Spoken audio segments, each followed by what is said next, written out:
ওয়া রাহমাতুল্লাহ। আমি ইয়াসিন আপনাদের সম্মুখে ইসলামিক একটি মজার গল্প নিয়ে হাজির হয়েছি। একদিন এক ব্যক্তি নামাজের সময় খুব ঘুম ঘুম অনুভব করছিল।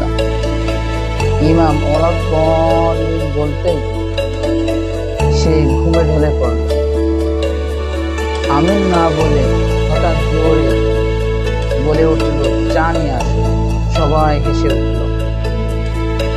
ইমাম নামাজ শেষে বললেন, ভাই, নামাজে চা চাওয়া যায় না। লোকটি লজ্জায় বলল, হুজুর, আমি তো সারা রাত কাজ করেছি, মনে হয় স্বপ্নেও অফিসে ছিলাম।